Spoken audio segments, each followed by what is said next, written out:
चलिए, जय हिंद, वंदे मातरम, भारत माता की जय। चलिए आज की क्लास शुरू करते हैं। फ्रैक्शन में आज हम जो पढ़ेंगे उसमें सबसे पहले तो हम बेसिक से एक बार जरा रिवाइज कर लेते हैं, क्योंकि कुछ पॉइंट बेसिक के रह गए थे। एक होता है हमारे पास लाइक फ्रैक्शन, एक होता है हमारे पास अनलाइक फ्रैक्शन,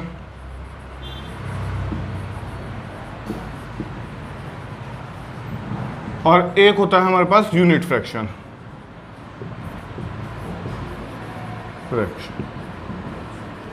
चलिए एक बार जल्दी से इस पे निगाह मार लेते हैं, ये होता क्या है एक्चुअल में।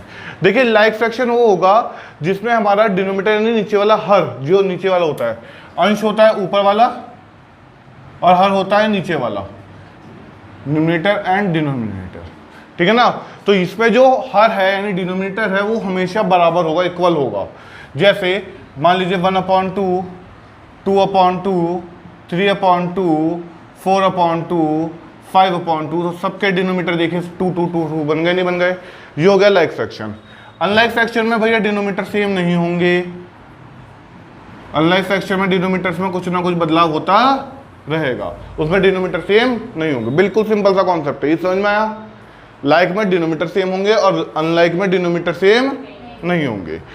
यूनिट फ्रैक्शन में क्या होगा कि जो हमारी कंडीशन है उसमें जो ऊपर यूनिट है, जो ऊपर है वो यूनिट बन जाएगी। यूनिट क्या होता है? अगर आपने 1 10 100 पढ़े हो, 1 10 100, तो उस 1 को हम यूनिट भी तो कहते थे। तो वहीं से ये यूनिट यानी इकाई आई है, इसे हिंदी में हम इकाई बोलते हैं। इकाई भिन्न, इकाई भिन्न। इकाई भिन्न क्या होगी? उसमें हमेशा न्यूमरेटर जो है वो यूनिट में रहेगा, यानी न्यूमरेटर हमेशा 1 रहेगा। जैसे 1/4, 1/5, 1/6, तो हमेशा ये किस में रहेगा? 1 में रहेगा।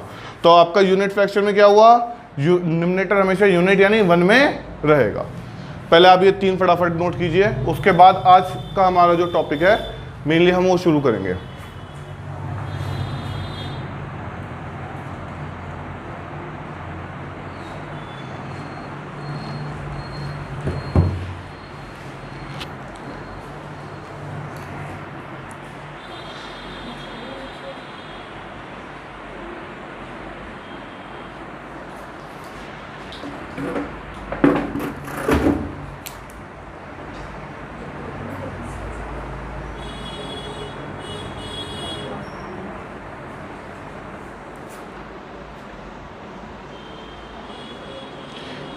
क्या मैंने 2 भिन्नों की तुलना बता दी थी पिछली क्लास में?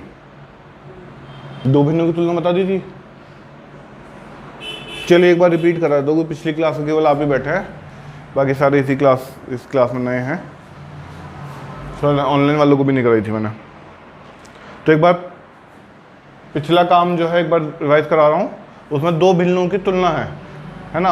आपको तो करा दिया था, लेकिन अभी जैसे 3 में नए हैं, मैम भी आज उनका भी छूटा हुआ है। तो एक छोटा सा टॉपिक है, मुश्किल से 1-2 मिनट में लगेंगे। उतर गया आपका? चलो उतार लीजिए, रफ कर दें। यहां पे 2 भिन्नों की तुलना, 2 भिन्नों की तुलना का मतलब हो गया कि हम कंपैरिजन कर रहे हैं 2 फ्रैक्शंस के बीच में। पहले मैं आपको 2 फ्रैक्शन के बीच का कंपैरिजन सिखाऊंगा, उसके बाद फिर उससे बढ़ते रहे 3 4 5, उसके बाद सारे एक जैसे पैटर्न पे है। तो पहले हम 2 भिन्नों की तुलना सीखेंगे। जैसे मान लीजिए आपके सामने एक कंडीशन इस तरह से आ जाए, एक कंडीशन इस तरह से आ जाए और एक कंडीशन इस तरह से।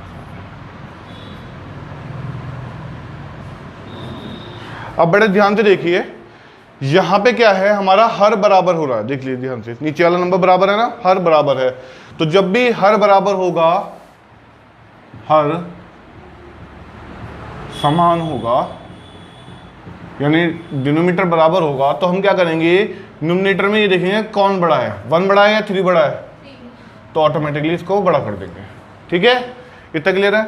लेकिन जब हमारा न्यूमरेटर बराबर दिख रहा है, हमें क्या दिख रहा है? अंश बराबर दिख रहा है, अंश समान होगा यानी न्यूमरेटर बराबर हो, तब हम क्या देखेंगे? नीचे वाले में कौन सा छोटा दिख रहा है। डिनोमिनेटर में क्या देखेंगे? फिर हम छोटा देखेंगे कि छोटा कौन है, 7 है या 5 है? 5, तो 5 हमारा ऑटोमेटिकली बड़ा हो गया। बात इतनी क्लियर हो गई? ऐसे ही यहाँ पे देखिए, यहाँ पे ना तो अब न्यूमरेटर बराबर है ना डिनोमिनेटर बराबर है, तो ऐसी कंडीशन में यहाँ पे क्या करेंगे, यहाँ पे करने के दो मेथड है। एक मेथड तो ये कि आप डिनोमिनेटर को न्यूमरेटर में मल्टीप्लाई के लिए ले जाओ, क्रॉस मल्टीप्लिकेशन, ठीक है ना। तो आपका डिनोमिनेटर क्या है इधर 3 और इधर का न्यूमरेटर क्या है इधर का 3 और इधर का डिनोमिनेटर है 6। अंश को रखेंगे अपनी जगह पे ही, अपनी जगह पे कौन रखा जाएगा, अंश, यानी न्यूमरेटर अपनी जगह पे रखा जाएगा। डिनोमिनेटर यहाँ से यहाँ शिफ्ट हो रहा है, यानी जो 7 डिवाइड में था इधर आके क्या हो जाएगा, मल्टीप्लाई का। ये वाली बात समझ में आई आपको मैम। सेम ऐसे ही ये जो डिवाइड में था 5 इधर आके किस में हो जाएगा, मल्टीप्लाई में। पहली बात बताइए समझ में आई। इसमें बच्चे गलती कहा करते हैं, इसमें बच्चे गलती करते हैं न्यूमरेटर गलत जगह रख देते हैं, 6 को उठा के यहाँ रख देंगे, 3 को उठा के वहाँ रख देंगे और हो जाएगा क्वेश्चन गलत। इसमें आपको ध्यान रखना है न्यूमरेटर अपनी जगह रहना है, अंश अपनी जगह रहना है, हर अपनी जगह से दूसरी जगह जाकर मल्टीप्लाई हो रहा है, ठीक है। उसके बाद वो क्या, 3 सत्ते 21 और 6 पंजे 30, बड़ा कौन है 30, ठीक है। ऑटोमेटिकली जो 30 बड़ा था और 30 किससे आया था हमारा 6/7 से, और 21 किससे आया था 3/5 से, तो ऑटोमेटिकली 6/7 बड़ा हो गया। पहले ये वाला मेथड समझ में आया। इसी के साथ इसका एक मेथड और है, वो भी समझा देते हैं। 3/5 और 6/7, इसमें दोनों के डिनोमिनेटर देखो, एक का 5 है एक का 7 है, तो 5 और 7 ये दोनों किसी एक टेबल में मिल सकते हैं क्या, हमें नहीं मिलने के। तो कोई ऐसा नंबर सोचो जो इन दोनों की टेबल में आता हो भाई, या तो कंडीशन ऐसी हो कि ये दोनों किसी एक टेबल में मिले, वो पॉसिबल नहीं है। अब कोई ऐसा नंबर सोचो जो इन दोनों की टेबल में आ रहा हो, तो भाई 5 और 7 अगर आपको ध्यान होगा तो प्राइम नंबर्स पढ़े होंगे हमने, अभाज्य संख्या है, उसमें दोनों नंबर आ रहे हैं, 5 भी आ रहा है और 7 भी आ रहा है। तो ऐसी कंडीशन में हम क्या करेंगे, जो 5 और 7 दोनों अभाज्य संख्याएं हैं, दोनों के दोनों प्राइम नंबर्स हैं, तो हम क्या करेंगे, दोनों को एक दूसरे से ही मल्टीप्लाई कर देंगे। तो ऐसी कंडीशन पे ऐसा ही नंबर निकल के आएगा जो इन दोनों की टेबल में आएगा। जैसे 5 सत्ते 35, यानी 5 7 35, तो ये ऐसा नंबर बनेगा जो 35 बन के आएगा। तो 35 वो नंबर है जो 5 और 7 दोनों टेबल में आएगा। कैसे पता करें, एक बार फिर समझ लो, क्योंकि यहाँ पे समझना बहुत जरूरी है कि पता कैसे कर रहे हैं। मैंने ये देखा कि दोनों के दोनों अभाज्य संख्या हैं। अब अभाज्य संख्या क्या होती है, अगर 5 के पहाड़े में कोई संख्या आ रही होगी तो वो 7 में नहीं आने, क्योंकि 7 भी अभाज्य है, क्योंकि 7 किसी के पहाड़े में नहीं आने का मतलब। अब जब दोनों ही नंबर ऐसे हैं कि ये किसी भी पहाड़े में नहीं आने के अपने के अलावा, तो इसका मतलब इन दोनों को आपस में ही मल्टीप्लाई कर दो। बात इतनी क्लियर हुई। हुआ क्या, इन दोनों को फिर आपस में मल्टीप्लाई कर दिया, तो 5 7 35, तो मुझे 35 बनाना है। तो भैया इसकी 7 की जब मैं यहाँ मल्टीप्लाई कर रहा हूँ, अब भैया एक माँ बाप के 2 बच्चे, अब एक को अगर 7 रुपये दे रहे हैं तो दूसरे को तो 7 रुपये देने पड़ेंगे, वरना तो वो रो के जो है घर सर पे ना उठा लेगा कि हाँ मतलब मेरे साथ जो है वो करो डिस्क्रिमिनेशन, दूसरे को 7 रुपये दिए मुझे नहीं दिए। तो इस तरह से अगर यहाँ पे हमें 7 की मल्टीप्लाई करनी पड़ी तो ऊपर भी करेंगे। अब भाई यहाँ पे 7 5 35 हो रहा है, तो यहाँ पे 7 की किससे मल्टीप्लाई करूँगी, 35 बन जाए तो 5 से करूँगा। जब यहाँ नीचे 5 से करिए तो ऊपर भी 5 से करेंगे। तो एक नए नंबर हमारे सामने आ गए, 21/35 और 30/35। पहले बताइए इतना समझ में आया? यहाँ तक किसी को कोई डाउट हो तो पहले बताओ। मैम आपको कुछ डाउट है? कुछ डाउट है यहाँ तक? पक्का? शक्ल पे लिखा था क्वेश्चन मार्क, मैं इतना फेस रीडिंग जानता हूँ। ठीक है, चलिए तो यहाँ तक अगर आपको समझ में आ गया हो तो ये कुछ नहीं है, फर्स्ट वाली ट्रिक उतर गई। डिनोमिनेटर सेम देख लो। अब जब डिनोमिनेटर सेम है तो डिनोमिनेटर जो बड़ा दिख रहा है वो बड़ा हो जाएगा। बात क्लियर हो गई? अब ये एक्चुअल में किससे आया था? 21/35 आया था 3/5 से, 30/35 आया था 6/7 से, तो बड़ा हो गया ऑटोमेटिकली 6/7। देख लीजिए दोनों मेथड से आंसर सेम आया है, लेकिन आपको दोनों मेथड लगाने आने चाहिए, ठीक है ना? क्योंकि अब हम जो जाएंगे आगे क्वेश्चन उसमें धीरे धीरे लेवल अप होना है, तो इसलिए आपको ये ट्रिक सारी आनी चाहिए। ये शॉर्ट ट्रिक मैंने एक बार तुलना वाली बता दी है, अभी 2 भिन्नों में है, केवल 2 फ्रैक्शन में है ये शॉर्ट ट्रिक। अब हम धीरे धीरे 3 और 4 की तरफ बढ़ेंगे।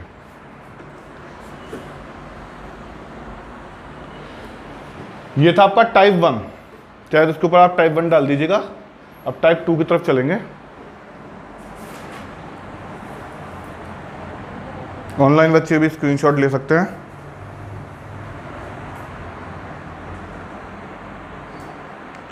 ऑनलाइन वाले जो बच्चे बिजनौर शहर से हों तो वो सुबह 8 से 10 जो है क्लास ले सकते हैं विद्या क्लासेस के सेंटर पे आके। चलिए शाम मतलब ऑनलाइन तो वो उस पर डल जाएगी यूट्यूब पे, तो वहाँ से आपको जो है फिर तो कभी भी आप देखें वो आपके हिसाब से है। डाउट पूछने के लिए सबसे अच्छी बात यह है कि शहर के टीचर्स हैं तो डाउट आप कभी भी कैसे भी पूछ सकते हैं। जैसे मान लीजिए वर्किंग डे में कोई व्यक्ति ऐसा है उसको नहीं है मौका आने का, तो वो संडे में या किसी ऑफ डे में वो पूछ सकता है अपना डाउट। इवनिंग में सिर्फ एकेडमिक बैच हैं, अभी कंपटीशन के बैच जो है एक ही चल रहा है पैट का। चलिए कई सारे बच्चे कह रहे थे कि इवनिंग के बैच भी बताइए, तो अभी इवनिंग के बन नहीं पाए हैं क्योंकि थोड़ी सी टाइम की टीचर्स की भी व्यवस्था हो रही है। चलिए ये समझ में आ गया सभी को। लेकिन अगर ऐसे 8-10 बच्चे होंगे तो जो है एक बार उनसे बात करके टीचर से फिर हम कंसल्ट करके आपको बता देंगे। चलिए अब हम जो कर रहे हैं, अब हम आपने बहुत बचपन से पढ़े होंगे आरोही और अवरोही क्रम, यानी असेंडिंग और डिसेंडिंग ऑर्डर। पहले उस पर बात करेंगे क्योंकि वहां से अब हम सीखेंगे 2 से ज़्यादा का कंपैरिजन। अभी तक तो हमने 2 का कंपैरिजन सीखा, अब हम 2 से ज़्यादा के कंपैरिजन पे जाएंगे। जैसे मान लीजिए आपके सामने एक कंडीशन आ गई 3/5, 7/5, 9/5, 1/5। इसको आपको असेंडिंग ऑर्डर यानी अवरोही क्रम में करना हो, नहीं आरोही, सॉरी हिंदी भूल गया था मैं, आरोही क्रम। अगर आरोही क्रम में उसे करना हो, असेंडिंग ऑर्डर में उसे करना हो, तो देखो कैसे करेंगे। बिल्कुल सिंपल सा लॉजिक दिख रहा है, डिनोमिनेटर सेम है, हर सेम है, तो क्या करेंगे, जो छोटा है उसे छोटा बोलेंगे, जो बड़ा है उसे बड़ा बोलेंगे। देखिए कैसे भाई, जब डिनोमिनेटर सेम है तो बस उसे देखो ही मत, ऊपर न्यूमरेटर को देखो, सबसे छोटा कौन दिख रहा है, तो 1 सबसे छोटा हो गया, तो 1 के अपॉन में क्या है 5, तो 1/5। उससे बड़ा, बड़े के लिए एरो इस तरह से हम लगाते हैं, है ना। उससे बड़ा कौन है, 1 से बड़ा यहाँ कौन दिख रहा है 3, तो 3/5। और 3 से बड़ा कौन दिख रहा है, तो 7/5, और उससे बड़ा 9/5। ये असेंडिंग ऑर्डर था। अब डिसेंडिंग में इसका उल्टा हो जाएगा। हिंदी में भी याद रखने के लिए क्या होगा, आरोही में तो 3 शब्द आ रहे हैं और अवरोही डिसेंडिंग ऑर्डर इसमें 4 शब्द आ रहे हैं, तो 3 और 4 से याद रख लेंगे, 3 छोटा है और 4 बड़ा है। तो इस तरह से वो छोटे के लिए और ये बड़े से छोटे के लिए, ठीक है ना। ये सिंपल सा आपको समझ में आया। इसी में अब मैं जो है कंडीशन बदल दूं, ये तो न्यूमरेटर सेम थे, अब अगर न्यूमरेटर सेम ना हो तब, सॉरी डिनोमिनेटर सेम थे, अगर डिनोमिनेटर सेम ना हो तब। अब न्यूमरेटर सेम करके देखेंगे,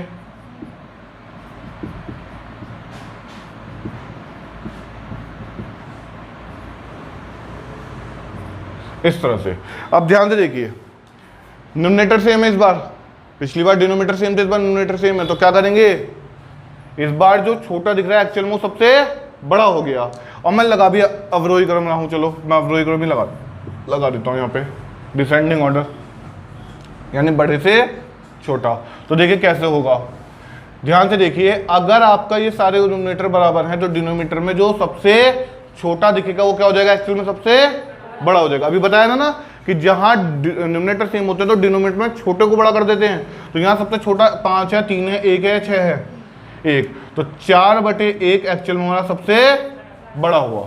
ठीक है, अगर आपको ध्यान आ रहा हो तो मैंने बताया था एक एकदम से भगवान की तरह है, बिल्कुल एक जो है भगवान, और भगवान हमें दिखाई देते हैं नहीं, तो ये एक जो है अपने मन की इच्छा पे है, ये अगर हमें जरूरत है तो हमें दिख जाएंगे और जरूरत नहीं है तो नहीं भी दिखेगा। तो अगर ये अगर केवल 4 भी लिख के दे देते ना तब भी मैं इसे सबसे बड़ा रखता, क्योंकि 1 होने की वजह से सबसे बड़ा हो गया था कंडीशन। बात समझ में आई क्या हुआ, 1 होने की वजह से कंडीशन सबसे बड़ी हो गई थी। क्योंकि जब भी हमें किसी भी नंबर के फ्रैक्शन में यानी डिनोमिनेटर में या मल्टीप्लाई में या पावर में कुछ नजर नहीं आएगा तो वहां 1 नजर आएगा। जैसे आपके सामने 4 ही रख रहा हूं, 4 के अपॉन में कुछ नहीं तो 1 है, मल्टीप्लाई में कुछ नहीं है तो 1 है, पावर में कुछ नहीं है तो 1 है। तो ये क्या है, इस 1 को हम गॉड की तरफ से देखेंगे कि भाई भगवान है। ये भगवान दिखते नहीं इसलिए 1 भी दिखाई नहीं देते हमें, लेकिन होते हैं। अगर ये 4 आपको नजर आ रहा है तो ये 4 कुछ उस टाइप से है एक्चुअल में, लेकिन ये क्या है, नजर नहीं आ रहा हमें। ठीक, इतनी क्लियर हो गई। अब भैया 1 से बड़ा नंबर देखो कौन है, 3, तो ये एक्चुअल में 4/1 से ठीक छोटा नंबर है। उससे भी छोटा देखो अब कौन सा होगा, 5 या 6, पक्का? तो 4/5 और सबसे छोटा हमारा 4/6। बात सबको समझ में आ गई है? तो ये आपके जो है दो क्वेश्चन ऐसे होगा जिनमें आपका या तो डिनोमिनेटर सेम था या न्यूमरेटर सेम था। अब तीसरी कंडीशन ऐसी, यहाँ पे ना डिनोमिनेटर सेम होगा ना न्यूमरेटर, जैसे 1/2, 4/5, 3/4, 6/7। देखिए कुछ भी बराबर है नहीं है, ना डिनोमिनेटर सेम है ना न्यूमरेटर सेम है। अच्छा अब मैं आपसे पूछता हूं, इस तरह की कंडीशन, ये ना तो डिनोमिनेटर सेम है ना न्यूमरेटर सेम है, आप क्या कहेंगे इसे? कौन सी फ्रैक्शन है ये, लाइक या अनलाइक? ये वाला तीसरे वाला जो लिखा है, ये लाइक है अनलाइक है? अभी भी बताइए, लाइक और अनलाइक। तो लाइक में क्या होता था, डिनोमिनेटर सेम होने चाहिए, और अनलाइक में डिनोमिनेटर सेम नहीं होने चाहिए। तो यहाँ डिनोमिनेटर सेम नहीं है ना, तो ये अनलाइक है। हाँ अनलाइक है ना, ये समझ में आ गई? तो इसलिए आपको जो बताया जा रहा है वो उसका रिलेशन कहीं ना कहीं प्रीवियस कंडीशनों से है। तो यहाँ पे अनलाइक कंडीशन है ना, देखो। अब पेपर में ऐसा कई बार हो सकता है, क्योंकि पैट का एग्जाम बहुत ज़्यादा बड़ा एग्जाम नहीं है, मतलब संख्या के हिसाब से बहुत बड़ा एग्जाम है, अभी 45 लाख बच्चे दे रहे हैं, लेकिन लेवल जो है इसका बहुत हाई नहीं आएगा, इसका लेवल इजी या मॉडरेट ही होगा। तो इजी में आपसे ये भी पूछा जा सकता है कई बार कि आपको एक पूरी सीरीज दे दे और पूछ ले कि कौन सी सीरीज है, लाइक है या अनलाइक है। अब वहाँ पे आपको इतनी बेसिक सी बात अगर पता होगी तो एक नंबर सीधा आपका हो गया, और नहीं पता होगी तो वो एक नंबर आपके लिए भारी हो गया, कि आपको लगेगा वो पेपर बहुत भारी आ गया, पता नहीं कहाँ से क्वेश्चन आ गया तो उठ के। तो बस क्या है कि टीचर ने जो बेसिक सी बात यहाँ बोर्ड पे लिख दी है, बता दी, वही कहीं ना कहीं पेपर में फंस जाती है। तो वहाँ पे हमें बहुत ध्यान से सुनना समझना होता है और याद रखना होता है चीज़ों को। चलिए बाकी अगर मुझे इसको असेंडिंग ऑर्डर में करना होगा तो मैं कैसे करूँगा, आरोही क्रम में से मुझे करना है तो मैं कैसे करूँगा? सबसे पहले आप ध्यान दीजिए, उस वाले फॉर्मूले मैंने क्या करा था, वहाँ या तो मैंने क्रॉस में मल्टीप्लाई करी थी, या मैंने क्या करा था, डिनोमिनेटर्स को सेम करा था, 35-35 करा था ना। क्रॉस मल्टीप्लाई में तो भैया 2 वैल्यू होती तो कर देता, अब या तो 4 हो गई, तो क्रॉस मल्टीप्लिकेशन लगाने का तो यहाँ फायदा होगा नहीं, बहुत ज़्यादा मामला गड़बड़ हो जाएगा ना। पता नहीं पहले इनकी क्रॉस मल्टीप्लाई करके फिर कंपेयर करो, फिर इनकी क्रॉस करके फिर कंपेयर करो, इस तरह से वो तो बहुत लंबा हो जाएगा। तो वो मेथड लगाने का तो मुझे कोई फायदा नहीं। अब आपको समझ में आएगा मैंने दूसरा मेथड क्यों सिखाया था। दूसरा मेथड मैंने इसलिए सिखाया था कि जो डिनोमिनेटर्स हैं उनका क्या कर दो, एलसीएम ले लो, और एलसीएम लेने के बाद डिनोमिनेटर्स को कर दो सेम। देखिए कैसे, हमारे सामने डिनोमिनेटर्स क्या क्या हैं, 2, 5, 4 और 7। तो 2, 5, 4 एंड 7। बहुत ध्यान से एक बार देखिए कि आपको इन चारों में कोई कॉमन नंबर दिख रहा है क्या। सबसे पहले तो चारों में देखेंगे, मतलब कंप्लीट में देखेंगे कोई कॉमन है क्या। किसी एक की टेबल में चारों नंबर आते हैं, किसी भी एक टेबल में, 1 को छोड़ कर देखना, 2 की टेबल में नहीं आने, 3 की टेबल में नहीं आने, 5 में नहीं आने, किसी में नहीं आ रहे, क्योंकि 2 के बाद तुम्हें देखना बेकार है, जब 2 ही निकल गया तो उसके बाद के नंबर में तो आएगा नहीं। फिर अच्छा एक काम करो, कोई 3 नंबरों का पेड़ बना के देख लो कि कोई 3 नंबर तो नहीं आ रहे किसी एक टेबल में, नहीं आ रहे। क्या 2 नंबर आ रहे हैं, कोई 2 नंबर है? कौन से 2 नंबर हैं? 2 एंड 4। ये किसी के टेबल में आ रहे हैं? 2 की टेबल में। तो 2 की टेबल में 2 आया 1 टाइम, जब 5 2 से डिवाइड नहीं होना तो वो ऐसे उतर गया। अब 2 की टेबल में 4 आया 2 टाइम, और 7 अपनी जगह। क्या बताइए ये चीज समझ में आई? फिर देख लेते हैं। सबसे पहले मैंने कंप्लीट में देखा कि क्या सारे के सारे नंबर किसी टेबल में आ रहे हैं, नहीं आ रहे। उसके बाद मैंने 3-3 का पेड़ बना के देखा कि शुरू के 3 या बाद के 3, या कोई बीच में 3 छोड़ के, क्या किसी एक टेबल में आ रहे हैं, नहीं आ रहे। फिर मैंने 2 का देखा, तो हाँ मुझे दिख गया 2 और 4 ये दोनों 2 की टेबल में आ रहे हैं, है ना। ना 2 और 5 किसी एक टेबल में आएगा, ना 5 और 4 किसी एक टेबल में आएगा, ना 4 और 7 आएगा, ना 2 और 7 आएगा किसी एक टेबल में।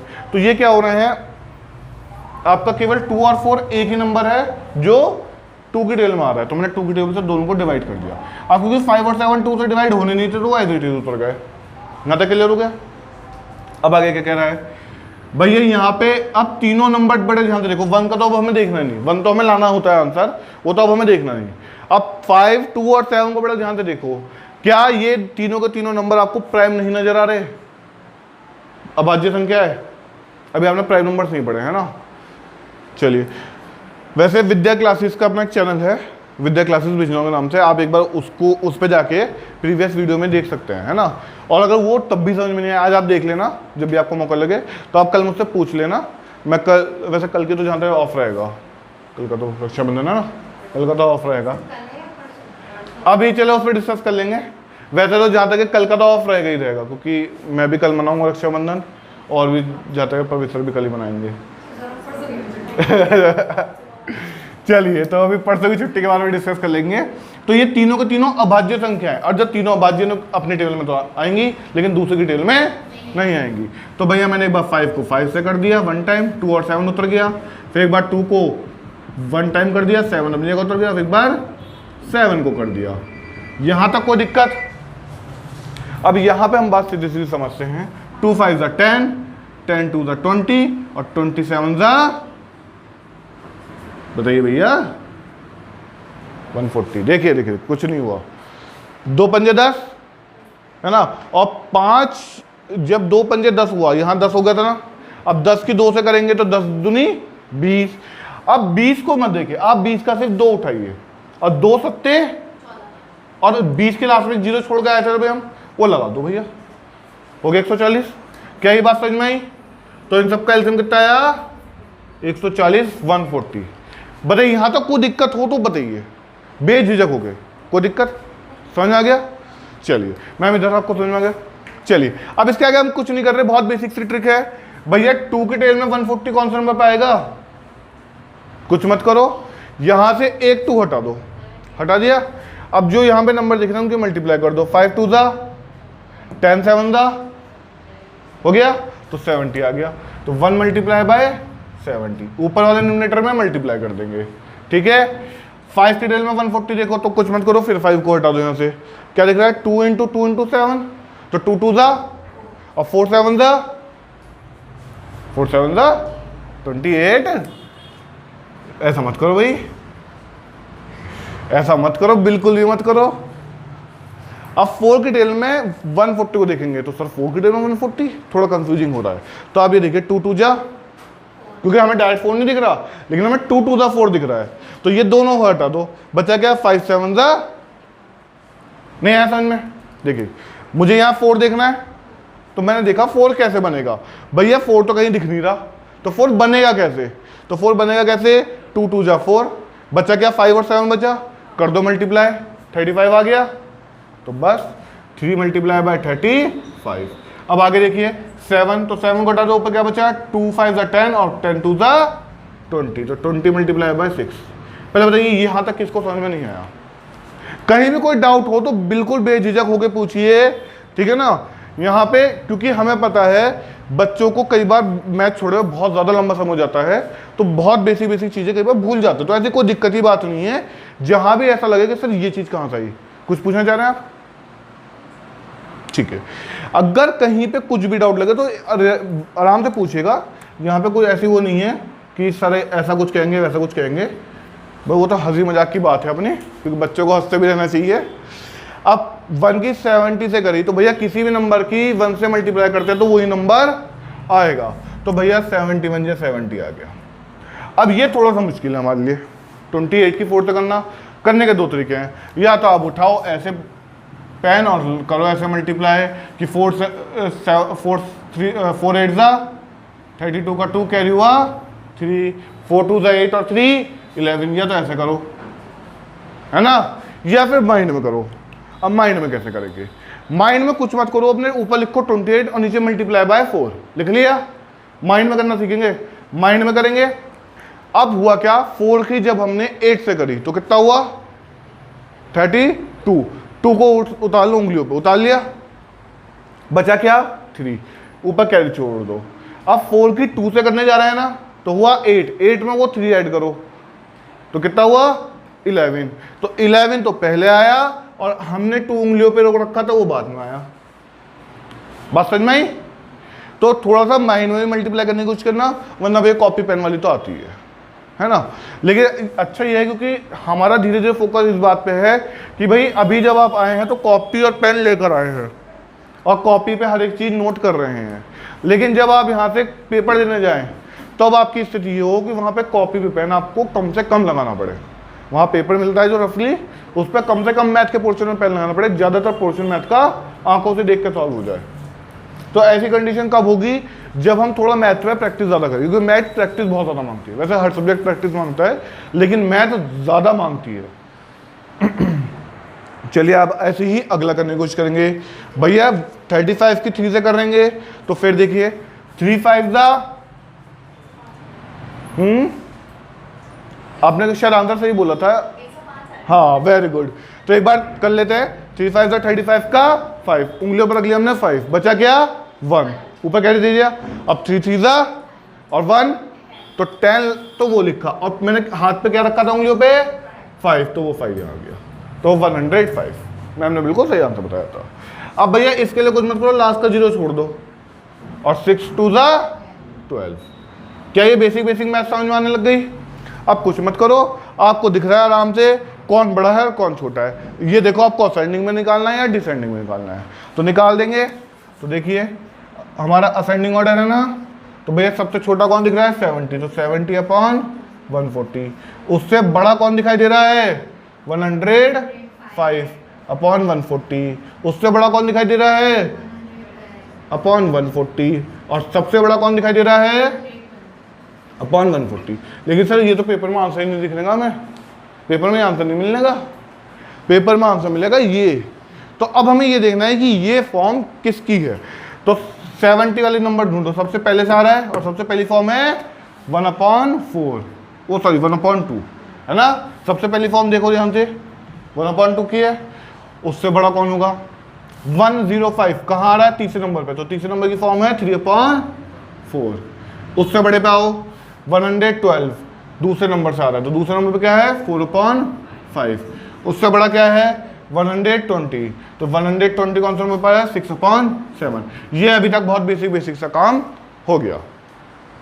और इस तरह के क्वेश्चन आएंगे आपके पेपर में, क्योंकि पैट का जो है बहुत ज़्यादा भारी नहीं होता, बस इसमें और हो सकता है थोड़ा, मैंने 4 डिजिट को लेकर करा है, 4 फ्रैक्शन को लेकर करा है, वो 5 या 6 या से ज़्यादा फ्रैक्शन को लेकर आ जाए, लेकिन होगा इससे ज़्यादा भारी नहीं। ठीक है, अब हम थोड़ा सा लेवल अप करते हैं। अब हम आते हैं टाइप 3 पे। अच्छा, ठीक है, चलिए। तो आज की मैथ की क्लास में यहीं तक करते हैं, और कल हम जो है इसका टाइप 3 शुरू करेंगे फ्रैक्शन का। लेकिन अच्छा हाँ, कल की छुट्टी रहेगी, कल का ऑफ रहेगा। अभी 12 का डिस्कस कर लेते हैं। Okay, thank you class.